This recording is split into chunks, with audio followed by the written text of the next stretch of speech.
Você já parou para pensar que os desenhos podem revelar muito mais do que simples traços em um papel? E se eu te contar que os desenhos são capazes de transmitir características, sintomas e evidências de transtornos mentais? Fique comigo nos próximos minutos que eu vou te mostrar como tudo isso acontece.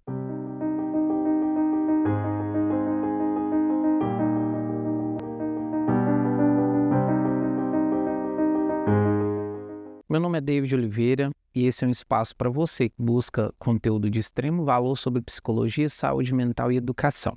A arte é uma poderosa ferramenta de comunicação utilizada pela humanidade. Através da arte, a pessoa ela é capaz de comunicar conteúdo cujo qual a fala não seria capaz de expressar. Isso acontece devido a um fenômeno que a psicanálise conceituou, chamado projeção. O que é a projeção? A projeção é um mecanismo de defesa que a nossa mente dispõe para lidar com conteúdos que há muito tempo haviam sido reprimidos pelo seu poder lesivo a essa integridade psíquica. E esse conteúdo, uma vez que ele foi reprimido, ele não está mais disponível à consciência para que o sujeito acesse de uma forma direta. Como ele não é capaz de acessar esse conteúdo de forma direta, ele precisa utilizar um meio indireto de acessar esse conteúdo. Aí vem um fenômeno chamado projeção. Na projeção, esse conteúdo que está guardado lá no fundo da mente humana, ele salta para fora da consciência. Ele escapa da consciência, só que ele não escapa de uma forma literal. Ele não escapa da mesma forma como ele foi reprimido, ele escapa de uma forma reativa, com uma nova roupagem. E essa nova roupagem a gente chama de projeção. O desenho, a expressão artística, é uma forma de projeção, é uma forma como qual esse conteúdo ele escapou do inconsciente do indivíduo. E aí o sujeito ele consegue comunicar aquele conteúdo que há muito tempo estava guardado, armazenado no seu inconsciente, através dos desenhos. Por que a mente ela permite que isso aconteça? Porque, na verdade, as nossas memórias, sejam elas positivas, sejam elas traumáticas, elas detêm uma certa energia. E por deter essa certa energia, elas não ficam inércies dentro do nosso aparelho mental, ou seja, elas não ficam guardadas lá dentro do nosso inconsciente em uma caixinha de uma forma que fica totalmente parada. Ela está o tempo todo tentando saltar para a consciência, ela está o tempo todo pulsando. E por ela pulsar, em algum momento ela vai conseguir escapar. Só que existem mecanismos de defesa que barram esse conteúdo e só permite que esse conteúdo acesse a nossa consciência através de uma roupagem nova. E o desenho é isso, é uma forma disfarçada desse conteúdo psíquico escapar. A gente projeta através dos nossos desenhos conteúdos que há muito tempo a gente havia esquecido sem perceber, sem sequer ter consciência que esse conteúdo está saindo. Essa é a magia por trás da arte. Esse é o encanto da expressão artística. Por isso que a arte-terapia é uma ferramenta valiosa para muitas pessoas lidarem com traumas, porque talvez elas não consigam falar sobre seus traumas, mas elas são extremamente capazes de colocar em uma pintura, colocar em uma escultura, colocar em um desenho os seus sentimentos, os seus pensamentos, aqueles que elas não conseguiriam dar voz, aqueles que elas não conseguiriam descrever. Esse é o fenômeno projeção. Se vocês se interessaram sobre esse fenômeno projeção, a gente já tem um vídeo disponível no canal que fala um pouquinho mais sobre esse assunto. Dá uma olhadinha nos cards que vão estar em algum local nessa tela. Entendendo essa ideia da projeção, a gente entende a capacidade que essa projeção tem de revelar aspectos relacionados a transtornos mentais.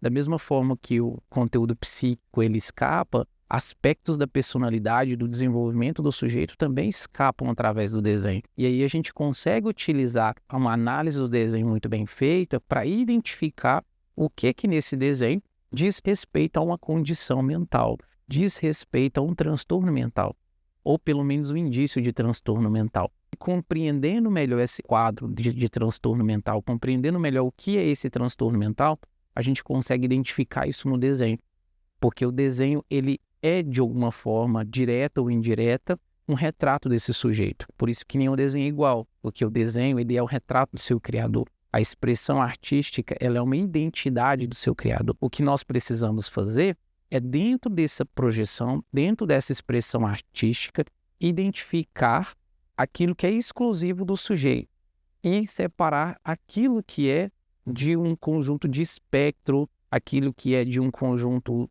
neuronal, aquilo que é de um conjunto de um transtorno mental. Existe padronizações, existe comportamentos típicos de um conjunto de um transtorno mental que toda criança vai projetar em seu desenho, em detrimento de outra condição mental. Então, a gente identificando e compreendendo melhor esses transtornos mentais, a gente consegue identificar esses traços no desenho. Se vocês se interessam nesse assunto ou se tem uma opinião diferente da que eu apresentei, coloque nos comentários, será um prazer dialogar com vocês.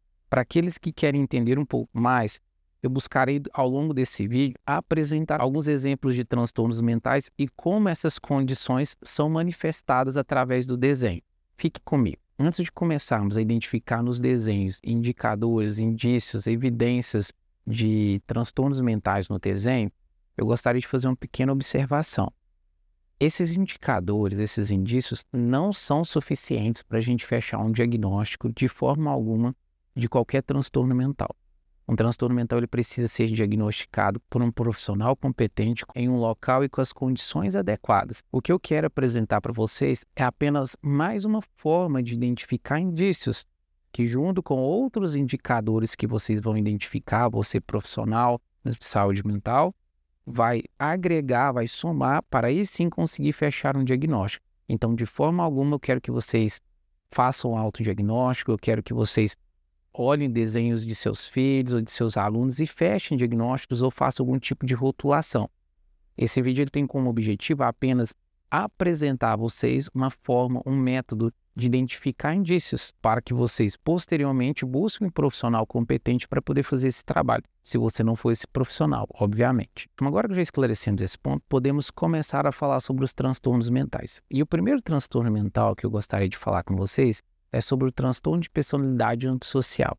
Esse é um transtorno mental que normalmente desperta muito interesse nas pessoas, pelo seu padrão atípico, pela repercussão social que normalmente causa quando se fala de pessoas com transtorno de personalidade antissocial. É caracterizado por um padrão persistente de um comportamento de indiferença e desrespeito a outros, como as normas sociais. Indivíduos que apresentam esse quadro clínico frequentemente são identificados apresentando comportamentos de desrespeito ao outro, agressividade, hostilidade, são mentirosos compulsivos, são manipuladores, apresentam uma característica de frieza, normalmente têm baixa empatia e não se importam com o sentimento, o afeto do outro. De uma forma bem frequente, indivíduos com transtorno de personalidade antissocial, quando rompem com a norma social, ou seja, passam a delinquir, a cometer crimes, apresentam também um comportamento de fetiches e desejos com a dor do outro, ou seja, a libido e o desejo desse indivíduo está diretamente associado a infligir dor ou sofrimento em outras pessoas. Quando crianças, esses indivíduos tendem a apresentar um comportamento muito hostil com professores ou outras figuras de autoridades, como pais, normalmente desrespeitando as normas, as regras dentro do ambiente familiar, também desrespeitando normas e regras dentro do ambiente escolar.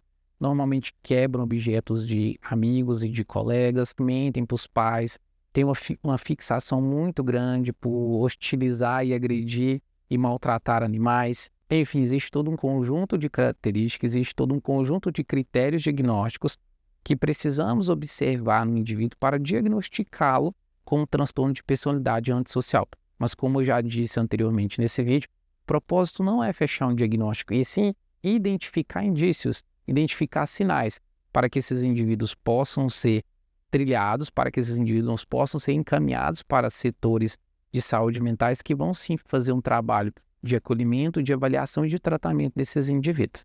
Agora que você já tem uma ideia geral de qual indivíduo que eu estou falando, que você já compreende o quadro de um transtorno de personalidade antissocial, eu quero apresentar para vocês 10 indicadores, 10 indícios que a gente pode identificar no desenho que podem estar atrelados a um diagnóstico de transtorno de personalidade antissocial. Observem o que eu disse. Podem. Tudo vai depender de uma avaliação complementar. Primeiro indício, ausência de expressões emocionais. Normalmente, desenhos feitos por pessoas com transtorno de personalidade antissocial não conseguem se comunicar com o seu observador de uma forma clara, capaz de fazer com que a gente perceba a expressão emocional daquele personagem. Se eu olho uma figura humana desenhada por uma pessoa que tem um transtorno de personalidade antissocial, eu tenho dificuldade de identificar a emoção que aquele personagem está transmitindo. Quando existe a transmissão das emoções, não é o retrato do sujeito que ele fez.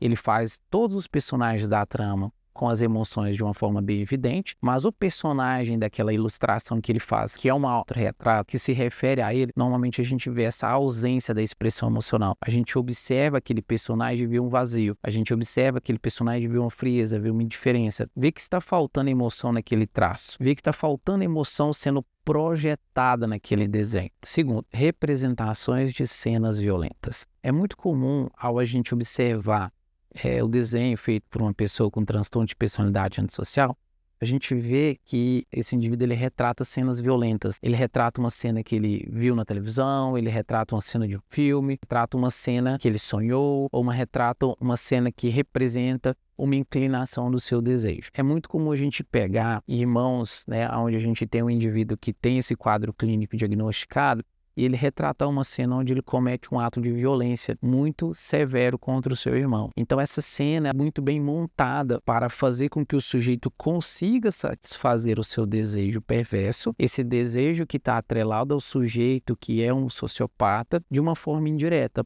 Lembrando que a projeção faz isso, ela faz com que o sujeito ele dê escape a um desejo que, por algum motivo, e aí aqui a gente tem o motivo da repressão social, ele escapa desse indivíduo. Diante de tudo isso, o que lhe resta para esse sujeito é projetar esse desejo proibido em um papel. E ali esse papel ele não tem limites. Ali esse papel ele pode representar todas as suas perversidades. Então é muito comum a gente ver cenas de violência, figuras utilizando instrumentos que infligem dor. Então, por exemplo, figuras humanas portando armas de fogo, portando instrumentos cortantes, instrumentos contundentes, ou seja, tudo aquilo que o sujeito alimenta em sua fantasia como meio de satisfação própria, um meio de atingir o seu objetivo, que é infligir dor e satisfazer alguma lascívia perversa. Terceiro, representações de poder e dominância. Se a gente observar atentamente, a gente vai perceber que os desenhos feitos por pessoas com transtorno de personalidade antissocial sempre têm elementos que referem-se ao poder, à dominância, ao local narcísico desse sujeito, porque pessoas que têm estruturas de personalidade antissocial, estruturas perversas, elas tendem a ser pessoas extremamente narcísicas.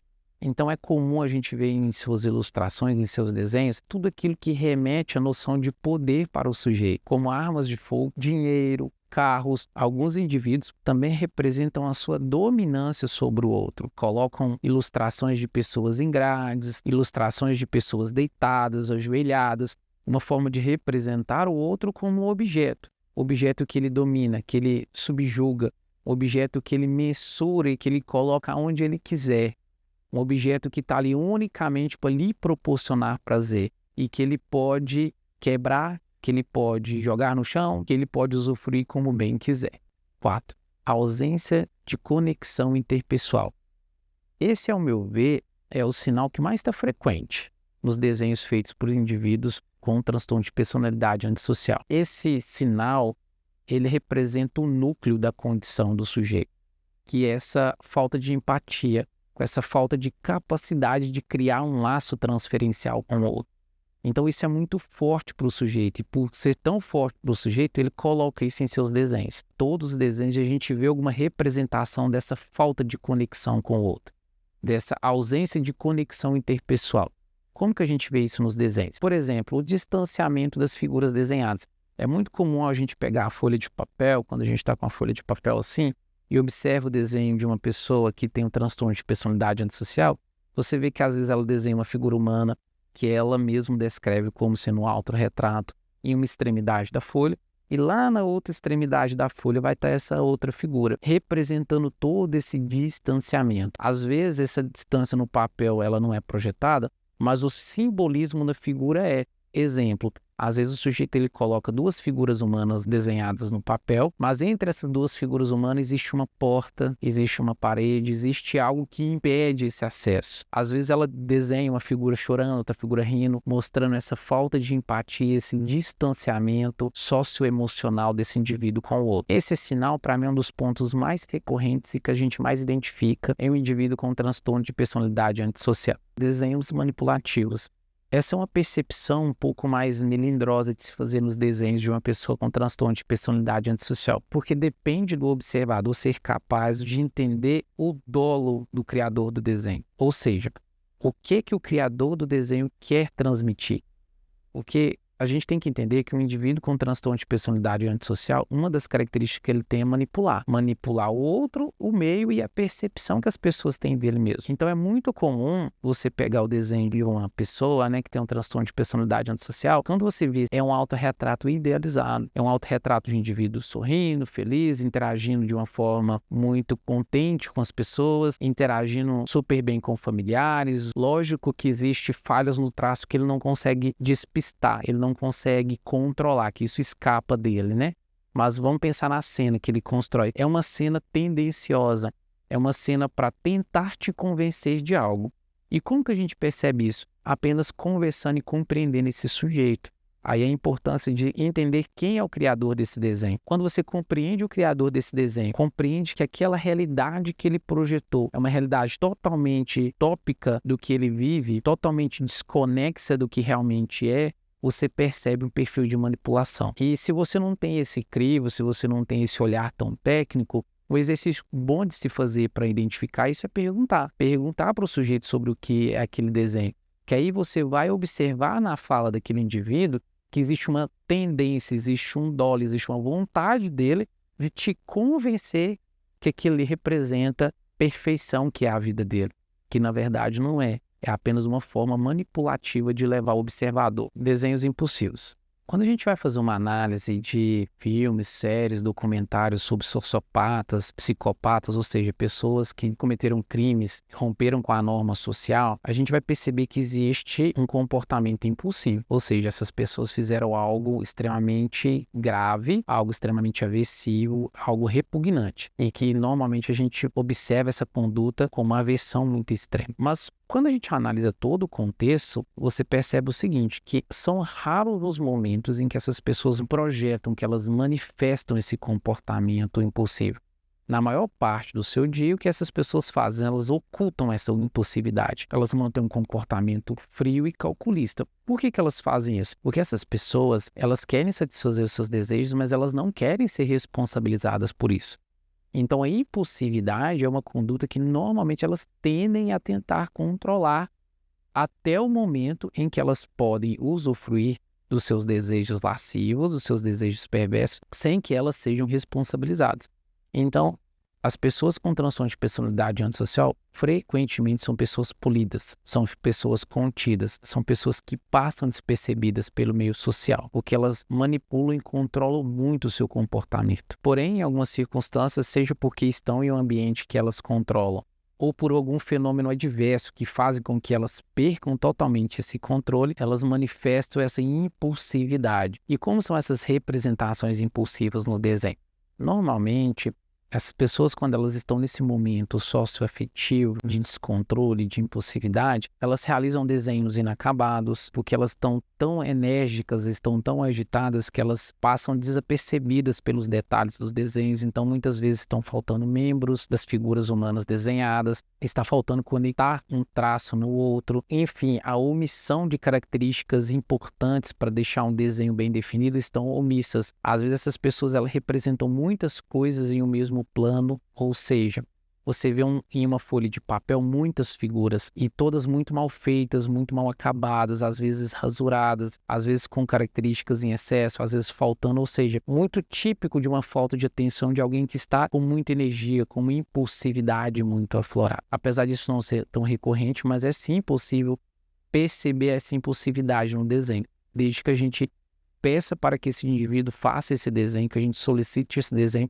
nesse momento de impulsividade, ou que por alguma adversidade, enquanto esse indivíduo estava realizando esse desenho, algo aconteça para que ele fique impulsivo, né? Por exemplo, às vezes você pede ele para desenhar algo que tem um significado simbólico muito severo para ele, que tire ele desse estado de normalidade e essa impulsividade aflora e ele projeta isso no desenho. Sétimo, ausência de empatia. A falta de empatia, ao meu ver, é um dos elementos mais marcantes no transtorno de personalidade antissocial. Essa indiferença, esse descaso, essa forma de desprivilegiar o outro em sua vida é uma característica muito marcante desse indivíduo que tem um quadro clínico diagnosticado. Como que a gente identifica isso no desenho? Na verdade, não é tão complexo, por ser algo tão central na estrutura de personalidade do sujeito.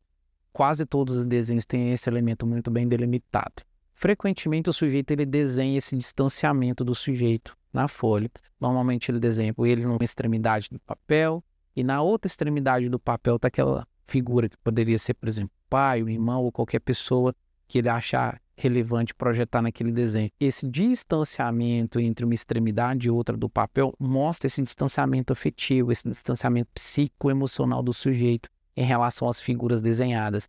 Às vezes eles desenham muito próximos também, mas sempre com um obstáculo. Então, por exemplo, a gente pode ver a figura de duas pessoas, um autorretrato do sujeito, mais uma outra pessoa ilustrada nesse desenho. Só que entre essas duas pessoas existe uma parede, ou seja, existe um obstáculo, que existe uma ruptura, existe um distanciamento muito claro desse sujeito para com o outro. Ou seja, essa conexão, esse elo transferencial e afetivo, ele é rompido, ele é interrompido a todo momento, deixando claro que esse indivíduo não tem essa conexão. É muito comum também, ao observar ilustrações de onde existem diversas pessoas, você observar que, por mais que existam diversas pessoas, o objeto ou o indivíduo que representa o autorretrato daquele sujeito, ele está isolado, ele está distante, ele não comunica com o restante da ilustração que o sujeito fez, como se fosse feito algo à parte.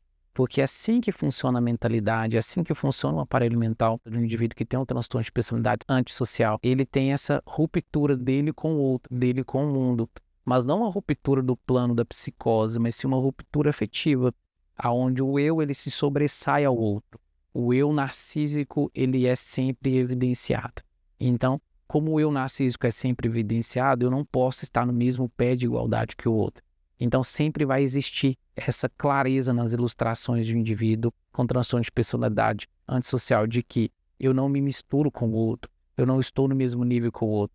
A minha relação desenhada no papel com o outro é sempre uma relação objetual, onde o outro é um objeto para me produzir prazer de alguma forma. 8. Irritabilidade e agressividade.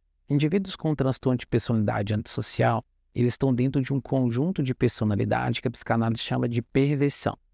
A perversão ela tem um funcionamento mental, ela tem um modo de operar com a realidade diferente da psicose e da neurose. A neurose ela é marcada pela angústia e pela culpa, ou seja, sempre que a gente faz mal para alguém, sempre que a gente faz algo que a gente acredita que é errado, que moralmente é errado, que socialmente é reprovável, a gente se sente mal, a gente se sente culpado, porque isso diz respeito à nossa estrutura de personalidade, diz respeito à neurose. Mas a perversão não. A perversão ela legitima a hostilidade, ela legitima a agressividade e a irritabilidade de forma mais natural. Isso significa dizer o seguinte, que o sujeito ele se sente mais livre para demonstrar essa dimensão hostil do ser humano do que nós neuróticos. Então é muito comum percebermos nos desenhos essa materialização, essa projeção da hostilidade, da agressividade, através de cenas de pessoas se agredindo, cenas de pessoas machucadas, cenas de filmes de terror, cenas de pessoas tristes, enfim, cenas onde esse traço perverso do sujeito é projetado. Lembre-se que o desenho, ele dá lugar, ele dá vida àquilo que o sujeito às vezes não pode dar no plano real. Então, para o sujeito perverso, o desenho é uma ótima forma de satisfazer essas lascivas, de satisfazer essa sua perversidade estrutural. E muito dessa perversidade é nutrida por comportamentos agressivos e destrutivos. 9. Comportamento manipulativo no momento do desenho. Eu quis colocar esse 9º ponto porque ele não diz respeito ao desenho, mas sim o comportamento do sujeito. Normalmente, pessoas com transtorno de personalidade antissocial ou sociopata, ele tende a querer controlar todo o cenário que ele está. Por que ele faz isso? Porque controlando o cenário, ele controla o resultado. Lembra que a gente falou do perfil manipulador? Ele não quer perder o controle das coisas que o afetam. Então é muito comum durante o desenho ele querer saber o porquê. Ele questionar o motivo de você estar pedindo para que ele faça um desenho. Dele questionar o significado de cada coisa. Se você pediu ele para desenhar uma casa, ele quer saber o porquê que você pediu para desenhar essa casa. Se você ofereceu lápis de cores vermelho, azul e preto, ele quer saber o porquê que você selecionou essas cores e não as cores laranja, rosa e violeta. Enfim, ele quer dominar ao máximo o ambiente possível para que ele consiga dominar o resultado. É muito comum ele questionar o material, questionar a qualidade do que você ofertou para ele, porque assim ele pode responsabilizar você por qualquer produção que não atinja os padrões que ele queira apresentar. Enfim, essa característica de manipular o meio ao qual ele está é muito marcante nas pessoas com transtorno de personalidade antissocial, porque controlando o meio, eles controlam o resultado e se protegem. É uma forma de autopreservação. 10. Desenhos são sinais e não um diagnóstico. Gente, presta muita atenção no que eu vou falar. Tudo que eu disse para vocês aqui são indícios, são indicadores, são sinais de alerta para a gente poder buscar dar uma atenção maior para esses indivíduos. Isso não significa que esses desenhos são capazes de ser utilizados de forma isolada para fazer um diagnóstico, porque não são. O diagnóstico ele tem que ser feito por um profissional competente da área de saúde mental e utilizando-se meios e técnicas validados pela ciência para fazer esse diagnóstico. O desenho ele vai ser uma ferramenta a mais nesse diagnóstico. Ele vai agregar e auxiliar essas pessoas a fechar esse diagnóstico. A gente não pode rotular de forma alguma o indivíduo devido aos traços de seus desenhos. Esses desenhos são apenas um indicador que, somado a uma série de outros sintomas, indicadores, indícios, aí sim a gente fecha um diagnóstico. Pessoal, o que eu apresentei para vocês nesse vídeo são apenas alguns dos indicadores, dos sinais que podemos identificar no desenho de uma pessoa com transtorno de personalidade antissocial. Isso não significa que não existam vários outros indicadores, que existem sim, só não é possível apresentar para vocês todos esses indicadores em um vídeo. Por isso eu elaborei para vocês um livro bem completo sobre análise e interpretações de desenhos e deixarei à disposição de vocês aqui na descrição.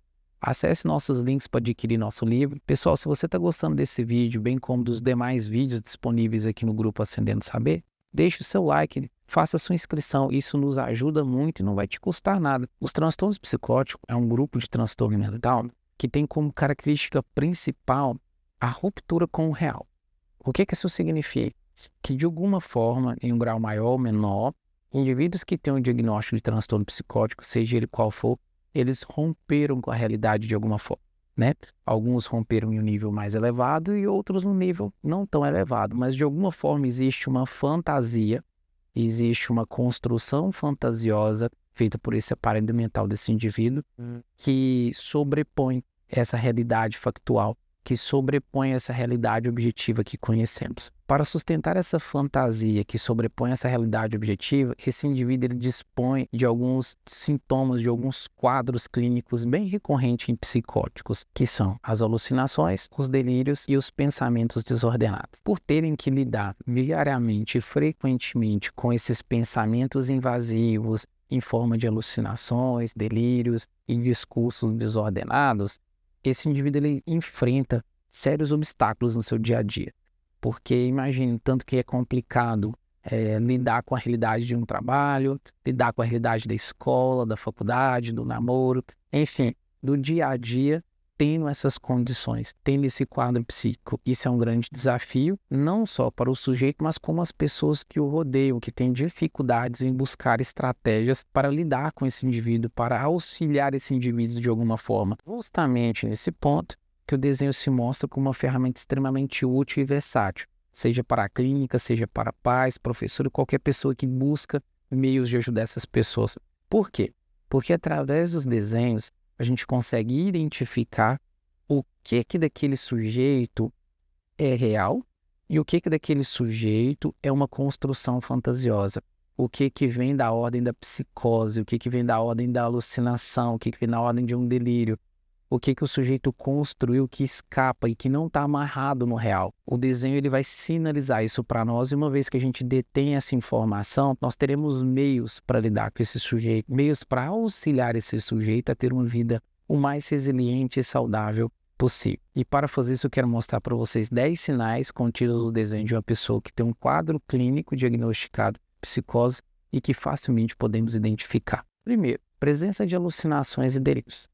Assim que a gente pega uma folha contendo o desenho de uma pessoa com um quadro de psicose diagnosticado, é comum a gente observar, e até com um pouco de estranheza, a presença de algum elemento que a gente desconhece. Deixa eu exemplificar para vocês. É muito comum um pai ou uma mãe pegar o desenho de um filho que tem um quadro clínico de psicose diagnosticado, e ao observar o desenho de uma família, tem lá a representação gráfica da mãe, do pai, o autorretrato do criador do desenho, da pessoa que tem um quadro clínico diagnosticado, e uma outra quarta pessoa, um outro quarto elemento. E aquilo gera muita estranheza, gera um certo espanto, e às vezes até um pouco de medo por parte dessas pessoas. Por quê?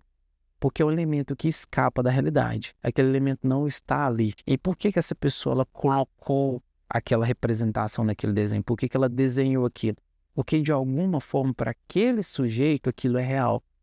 E se aquilo é real para o sujeito, se ele coloca aquilo como um elemento pertencente àquele núcleo familiar, bem provavelmente aquilo está na ordem da psicose. Aquele indivíduo escuta aquela pessoa, ele vê aquela pessoa, enfim, ele rompe com a realidade, tem uma percepção sensorial falha dessa realidade. Então, como que a gente vai observar os sinais de alucinações e delírios no desenho? Observando aquilo que não deveria estar presente no real.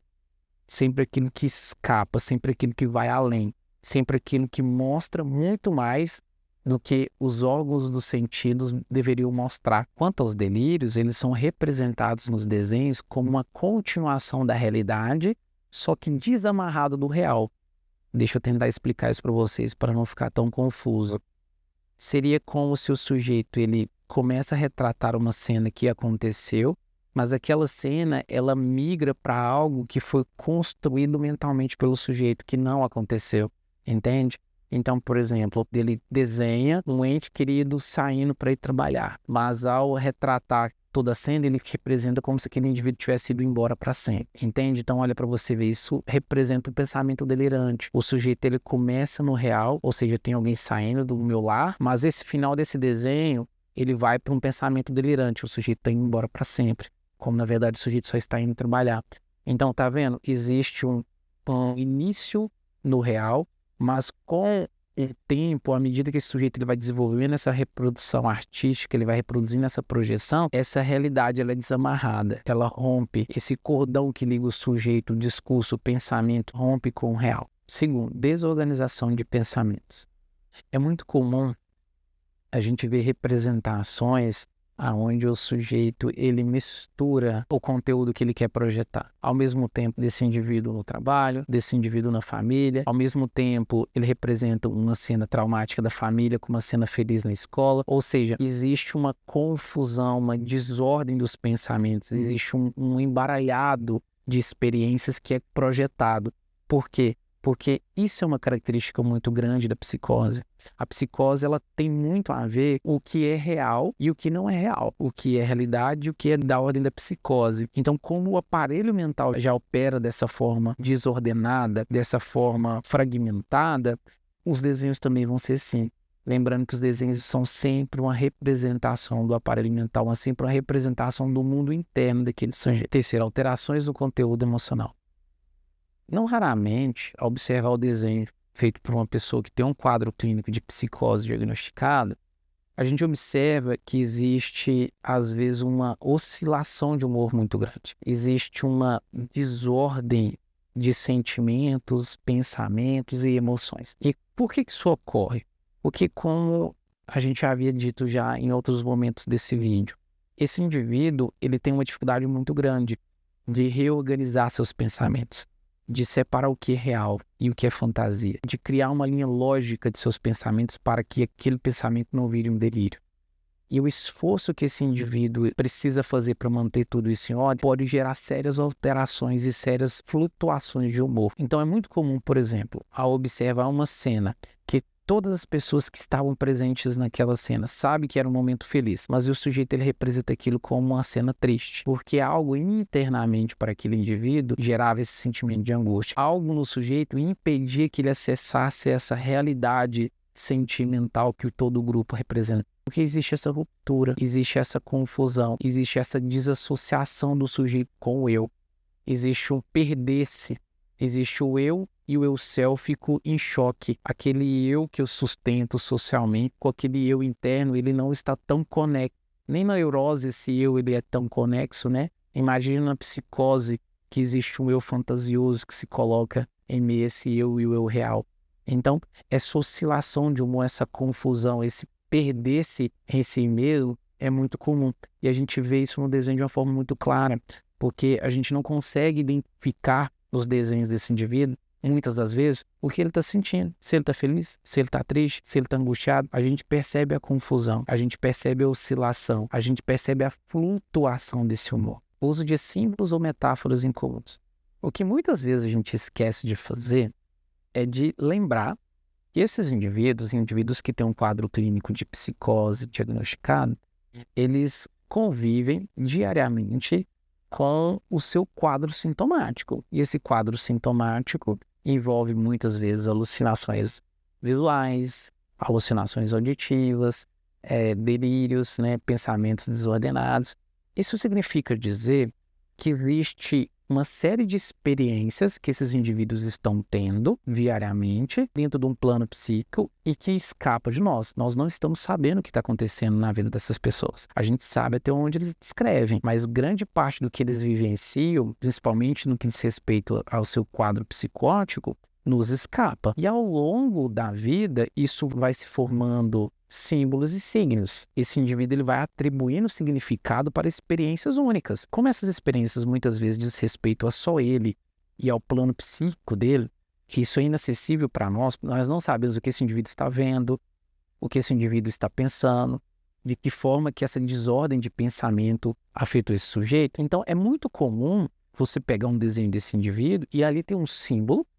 Existe significado exclusivamente para aquele sujeito. E às vezes é um significado totalmente desconexo com o que a gente atribuiria para aquele objeto. Então, por exemplo, a gente poderia ver um brasão e aquele brasão significar algo para nós, mas ser algo totalmente diferente para esse indivíduo. Por quê? Porque esse indivíduo, ao longo do tempo, ao longo de sua vivência, ele já atribuiu um significado único para aquilo. E aquele significado é muito forte, porque ele convive com aquilo nos seus pensamentos e suas alucinações. Da mesma forma, uma pessoa, um elemento, um objeto e qualquer coisa que esteja projetada e que tenha essa carga simbólica para o sujeito. Então, não se assustem se ao observar um desenho de um indivíduo que tem um quadro clínico de psicose diagnosticado, conter um elemento extremamente atípico, um elemento que te gere estranheza, porque para você esse objeto é estranho, mas talvez é algo muito familiarizado para esse sujeito, talvez algo que ele já carrega um significado há muito tempo. E para a gente entender o que aquele objeto significa, a gente pode sim observar a forma como ele foi desenhado, o papel na trama do desenho, mas também podemos recorrer ao próprio sujeito, pedir para que ele fale sobre aquele objeto, para que ele dê significado sobre aquilo. Quinto, dificuldade de comunicação. Os desenhos feitos por uma pessoa que tem um quadro clínico de psicose diagnosticado, normalmente apresentam uma característica muito forte, que é a dificuldade de se comunicar com seu observador. O que seria isso? Quando a gente observa o desenho, quando a gente pega o desenho de uma pessoa na mão e vai observá-lo, você vai ter muita dificuldade de entender qual a mensagem daquele desenho, o que aquele desenho está se comunicando, qual a informação contida naquele desenho. E por que frequentemente temos essa dificuldade? Porque aquele desenho não foi feito para se comunicar com a realidade objetiva. Lembrem-se, o desenho é uma projeção psíquica, então aquele desenho nos comunica com a realidade interna do sujeito. Lembre-se, a realidade interna do sujeito, muitas das vezes, ela é desorganizada, ela é interrompida por pensamentos invasivos a todo momento. Então, isso faz com que internamente existe já uma desordem, e essa desordem, obviamente, vai ser projetada nos desenhos. 6. Hiperrealismo.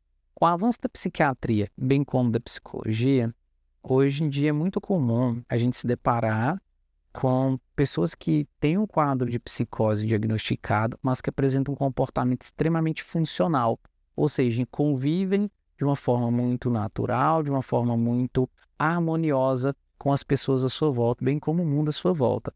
Essas pessoas, elas conseguiram buscar estratégias, elas conseguiram se organizar mentalmente para lidar com a realidade, para não permitir que os delírios, as alucinações, os pensamentos desordenados invadissem a sua percepção da realidade. Obviamente, isso exigiu um esforço muito grande dessas pessoas em se fixarem no real.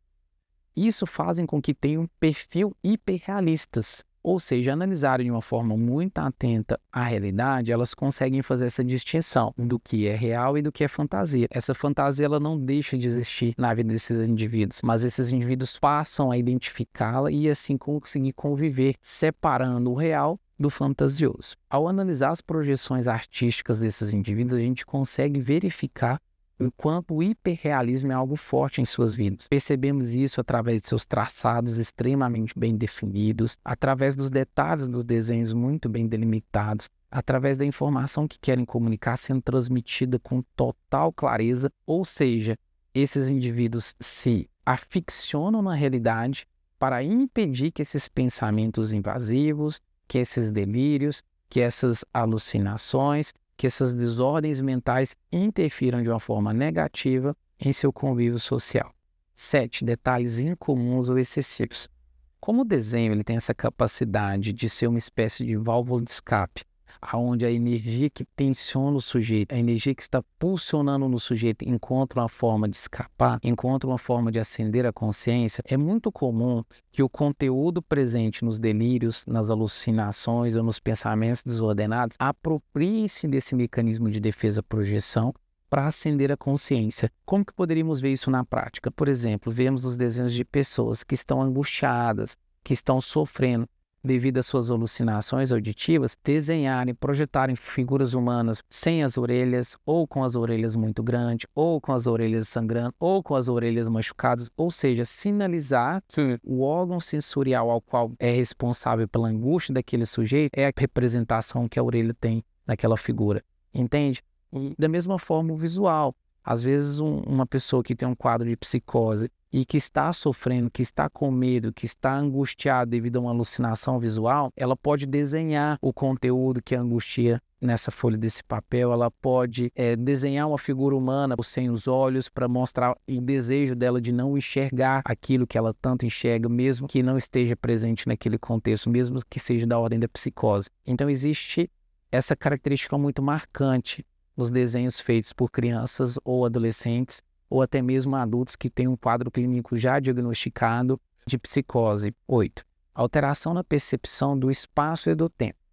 Quando a gente pega o desenho feito por uma pessoa que tem um quadro clínico de psicose, a gente percebe de uma forma muito clara que existe uma distorção. Existem figuras com proporções não simétricas, existe uma distorção muito grande do objeto desenhado. Por que isso acontece? Porque a percepção da realidade, a percepção do tempo, a percepção espacial do indivíduo, ela é distorcida. E é assim que ela vai projetar em seus desenhos.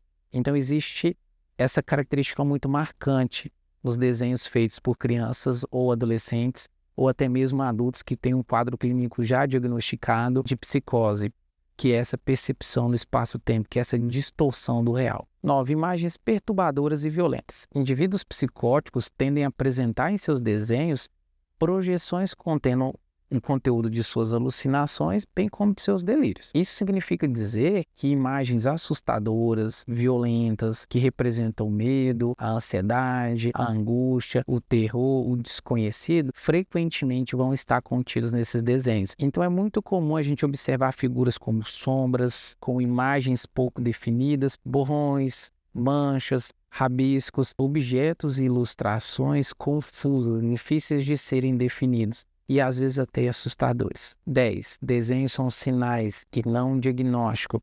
Gente, presta muita atenção no que eu vou falar. Tudo que eu disse para vocês aqui são indícios, são indicadores, são sinais de alerta para a gente poder buscar dar uma atenção maior para esses indivíduos. Isso não significa que esses desenhos são capazes de ser utilizados de forma isolada para fazer um diagnóstico, porque não são. O diagnóstico ele tem que ser feito por um profissional competente da área de saúde mental e utilizando-se meios e técnicas validados pela ciência para fazer esse diagnóstico. O desenho ele vai ser uma ferramenta a mais nesse diagnóstico. Ele vai agregar e auxiliar essas pessoas a fechar esse diagnóstico. A gente não pode rotular de forma alguma o indivíduo devido aos traços de seus desenhos. Esses desenhos são apenas um indicador que, somado a uma série de outros sintomas, indicadores, indícios, aí sim a gente fecha um diagnóstico. Eu espero sinceramente que eu tenha sido capaz de mostrar para vocês que o desenho é sim capaz de sinalizar indícios, indicadores de uma psicose.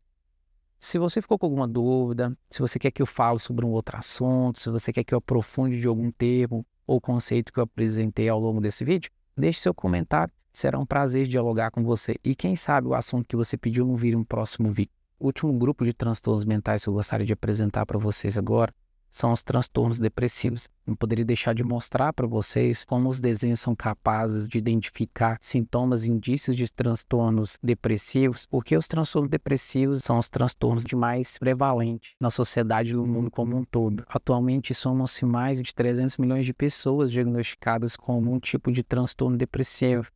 Então, é extremamente relevante abordarmos esse assunto. Pessoas que possuem o diagnóstico de algum transtorno do grupo depressivo frequentemente apresentam um comportamento de uma tristeza persistente, uma baixa autoestima, uma baixa energia, uma perda do interesse em atividades que antes despertavam grande interesse por essas pessoas, problemas com o sono e, em alguns casos mais complexos, ideação suicida e às vezes até o comportamento autodestrutivo. Pessoas que sofrem com esse tipo de condição nem sempre estão abertas a falar sobre o que sentem, sobre o que estão pensando, sobre o que estão passando. A importância de ter uma ferramenta como o desenho para auxiliar na identificação desse tipo de transtorno. Através dos desenhos, professores que percebem um comportamento de isolamento de uma criança podem identificar novos indícios e assim passar essa situação para os pais dessa criança. Psicólogos podem utilizar esse tipo de ferramenta para realizar um diagnóstico diferencial ou até mesmo para validar um diagnóstico que já estão suspeitando de seus pacientes, ou os pais, namorado, amigo, ou seja, qualquer pessoa que se preocupe com o indivíduo que está apresentando sintomas depressivos, podem começar a identificar maiores indícios para verificar se esse indivíduo ele precisa mesmo de um cuidado complementar ou se aquele é um fenômeno isolado. Diante disso, eu quero apresentar para vocês agora 10 sinais que podem ser interpretados como indícios de uma possível depressão e que vocês podem facilmente identificar nos desenhos. Representação de tristeza e melancolia nos desenhos. Indivíduos que já têm um diagnóstico de transtorno depressivo ou que estão apresentando os primeiros critérios diagnósticos desse transtorno, ou seja, os primeiros indícios, frequentemente apresentam em seus desenhos personagens tristes, solitários, chorando ou com uma expressão de tristeza muito clara. No quesito paisagem, frequentemente desenham dias nublados, sem representação de sol, normalmente utilizando cores azuis para representar a chuva ou as nuvens cobrindo todo um céu. Ou seja, sempre representando esse clima fechado, esse clima denso, esse clima pesado, que é a fotografia que esses indivíduos já têm de si mesmo em seu plano mental. Ou seja, uma cena triste, fechada, carregada, com traços bem marcados, reforçados, com expressões de tristeza e a utilização de cores que remete a esse tônus vital baixo. Normalmente o uso excessivo do preto, o uso excessivo do azul, e às vezes até em situações em que essa tristeza está associada à violência, o uso do vermelho. O uso de cores escuras e frias. Eu já falei um pouquinho sobre cores, mas eu quero reforçar que é muito comum a gente ver cores escuras, como por exemplo o preto, o cinza, sendo utilizado não só da forma como deve ser utilizado, mas como sendo uma cor de preenchimento, uma cor que colore o objeto da cena. Então, o que eu posso ilustrar para vocês é o seguinte: quando a gente utiliza um lápis preto, você normalmente utiliza para colorir o cabelo, para fazer as bordas, as extremidades do objeto, mas quando vai se colorir, normalmente tende a se colorir com cores mais vivas, cores que representam aquele objeto. E esses indivíduos que têm esse quadro de um transtorno depressivo tendem a preencher muito esses objetos com essas cores escuras, como por exemplo o preto, o cinza, o marrom na tonalidade mais escura, bem como cores frias, como a prevalência muito grande do azul, do roxo, essas cores que remetem à ideia de um indivíduo com menos vitalidade, com menos energia, com mais frieza, projeções psíquicas de morte ou de autoextermínio. Em quadros agudos de depressão, é muito comum você ver o indivíduo aficionado com a ideia da morte. E, obviamente, se é esse tipo de pensamento que se desenvolve ao longo de um quadro de desesperança, de falta de energia, de falta de entusiasmo, de falta de gozo para com a vida, é esse tipo de representação que esse indivíduo vai desenhar. É esse tipo de representação que vai ser projetado em seus desenhos. Obviamente que esses sinais, esse tipo de representação precisa ser reportado o mais breve possível para as pessoas responsáveis ou sendo encaminhado para um profissional de saúde, para que esse indivíduo ele seja assistido e que ele dê melhor sentido para esses pensamentos, que ele dê melhor compreensão para as elaborações psíquicas que ele deu para a noção de morte. A ausência de figuras humanas. Em alguns casos envolvendo depressão e transtornos depressivos de uma forma geral, esses indivíduos eles desenham paisagens, mas não desenham figuras humanas que poderiam representar a si mesmo. Por que isso acontece? Porque o conjunto de transtornos depressivos ele está muito atrelado a uma ideia de autoimagem, e uma autoimagem muito negativa. Então esses indivíduos eles não conseguem ter uma perspectiva muito positiva de desenhar a figura humana, porque aquilo vai falar sobre eles. E o eu desse sujeito é um eu muito machucado, é um eu muito fragilizado, é o eu que ele não quer enxergar. Existe a ausência da figura humana nessas representações artísticas. É muito comum a gente ver indivíduos desenharem paisagens ou sem nenhuma pessoa, ou se eles desenham uma paisagem que existem pessoas ilustradas nessa paisagem, eles não estão entre essas pessoas, representando sempre esse isolamento, essa distinção entre o que é vivido lá fora e o que é vivido aqui dentro. Não num ponto de vista de ruptura com a realidade, mas sim no ponto de vista de ruptura afetiva. Eu não vivencio aquilo que está lá fora. Às vezes aquilo pode até representar algum desejo do sujeito, mas um desejo ao qual ele se vê muito distante, por isso ele não se coloca na cena. Desenho de si mesmo de forma negativa.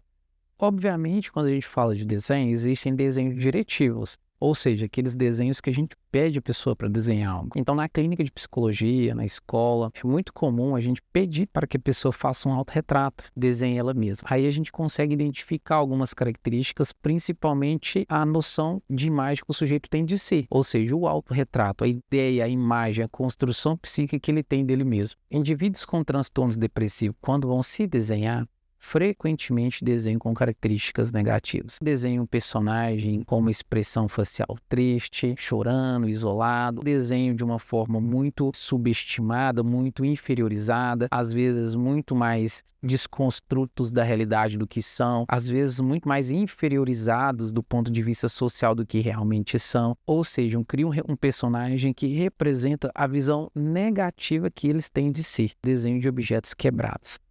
Como já foi apresentado anteriormente, pessoas com transtornos depressivos gostam de desenhar objetos e paisagens e têm uma certa resistência a desenhar a autoimagem. E quando fazem porque lhe foi solicitado. Frequentemente é assim que acontece. Mas, e quando desenham essas paisagens, o que a gente pode extrair delas? Muitas das vezes são esses objetos quebrados que nos chamam a atenção, que nos realçam os olhos. Por que fazem objetos quebrados? É uma forma de representar o seu mundo psíquico, de mostrar como eles se sentem, como se fosse algo quebrado. E às vezes eles retratam isso mostrando o quão danificados estão. Então esses objetos quebrados, eles sempre vêm ao encontro de mostrar para o sujeito o que nele está danificado. Então, quanto a esses objetos, o que eu acho relevante da gente atentar é que alguns objetos possuem significados específicos. E aí você só vai conseguir descobrir quais objetos têm esses significados específicos se perguntar para o sujeito ou se você for próximo desse indivíduo. Então, vou dar um exemplo para vocês. Às vezes, um abajur em um determinado formato pode não representar nada para você, mas para aquele sujeito pode ser um objeto que ele ganhou de um ente querido que ele perdeu. Então, a partir do momento que ele quebra aquele objeto, o significado é outro. Não é qualquer objeto. É um objeto que representava um afeto muito grande e que agora ele está quebrado. Então, quando a gente analisa do ponto de vista psicológico, do ponto de vista projetivo, temos sempre que levar em consideração essa individualidade, aquilo que é do sujeito, representação do cansaço ou da fadiga. Como eu já apresentei para vocês anteriormente, uma das características que se tem nos transtornos depressivos é essa baixa, esse declínio do tônus vital. Então o nível de interesse, energia e disposição é muito baixo. Quando a gente pede uma pessoa para poder fazer um desenho, existe uma energia que ela tem que colocar naquela atividade. Então, uma coisa que é boa a gente observar é que energia que esse indivíduo está colocando. O exemplo prático para a gente perceber o que eu estou dizendo é analisar o desenho de uma criança que tem um transtorno depressivo. Você vai perceber que a cena, ela não tem energia envolvida. É uma cena parada, é uma cena estática, é uma cena congelada. Não existe muita vida, não existe muita energia, não existe muito tônus vital nessa cena. Isso é muito característico de pessoas que têm um quadro de transtorno depressivo. Esse cansaço e fadiga presente na cena desenhada por esse indivíduo vem ao encontro do nono sinal que eu quero apresentar para vocês, que são as linhas fracas e trêmulas. Normalmente os desenhos feitos por indivíduos com transtornos depressivos têm um traçado muito fraco, muito pouco expressivo, como se o grafite estivesse prestes a acabar, como se o sujeito não tivesse colocado força no lápis, isso mostrando baixo tônus vital. E além de ter esse traço muito fraco, a insegurança, a incerteza, a desconfiança, a baixa autoestima, todas essas características que o sujeito traz consigo, também é materializado no tremor, que representa essa insegurança, essa baixa confiança que o sujeito tem consigo mesmo. Então é muito comum a gente observar nos desenhos feitos por pessoas com transtorno depressivo traços trêmulos ou traços muito apagados, muito fracos. O 10º e último ponto que eu gostaria de apresentar para vocês, que obviamente não poderia ser diferente, é que a análise e interpretação de desenhos é uma ferramenta, é um método, é um meio de obter maiores dados sobre esse indivíduo que vocês suspeitam ou até que já sabem que possui um quadro clínico de transtorno depressivo. Jamais utilizem de forma isolada a análise e interpretação de desenhos para rotular ou diagnosticar alguém. Nós, profissionais da área clínica, utilizamos a interpretação do desenho como uma ferramenta complementar que vai agregar ao nosso arsenal de informações. E a integração de todas as informações que se conclui um diagnóstico, e não apenas em um único recurso, tá bom? O desenho é sim uma ótima ferramenta, mas é uma ferramenta, não um objeto de diagnóstico exclusivo. Pois bem, pessoal, chegamos ao final desse vídeo. Espero que vocês tenham gostado de aprender um pouco mais sobre como a análise e interpretação de desenho podem auxiliar vocês na compreensão e no entendimento dos transtornos mentais. Se vocês gostaram desse vídeo e querem continuar assistindo mais conteúdos como esse, não se esqueçam de se inscrever no canal Acendendo Saber para não perder nenhuma novidade. Se você gostou do vídeo de hoje, deixe seu curtir, isso vai nos ajudar muito, tá bom? Um forte abraço, fique com Deus.